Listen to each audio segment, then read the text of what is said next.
About baby Max, 3 races at Turfway Park, great record.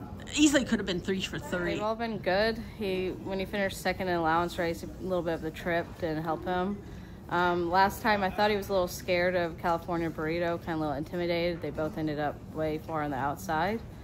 So hopefully he's a little bit more professional tomorrow and matured a little bit. But he's been doing good. He likes Tavita.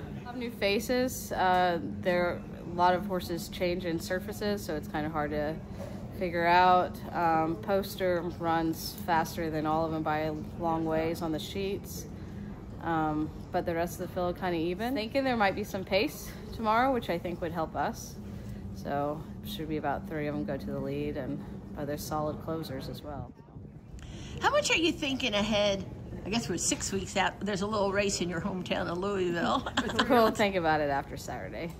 Do you think, though, that, Rich Strike came out of this series? Yeah, and Max broke his maiden on dirt, so I don't really feel like that's an issue. I didn't really think that he needed the Tavita this winter, but this is where we're at, and it's home, and he's been running well here.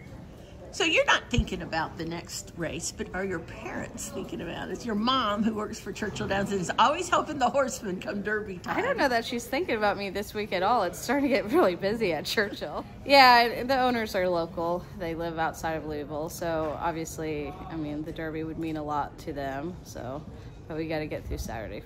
So in these 8 years, you're winning stakes. You've got a lot of horses.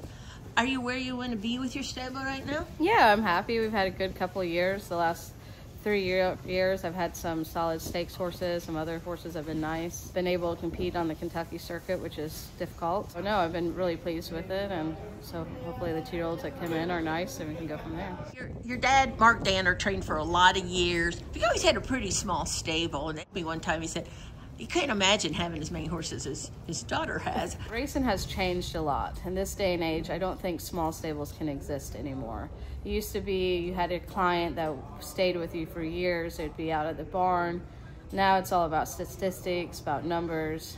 If you have a small stable, you can't even get stalls at most tracks. And also with entries being light, you usually need to have 2 divisions to try to have races that fill. It's different. Like when I was growing up, the racing was completely different than it is now. Dad might have often had 7. 7, yeah. But at that point in time, I don't know how many trainers are at like Churchill now, but I'm sure the number was double what we have now. And it's just hard for the small stables to survive. Where do you put baby Max with the horses that you've had? He's not the best yet, but he's getting close.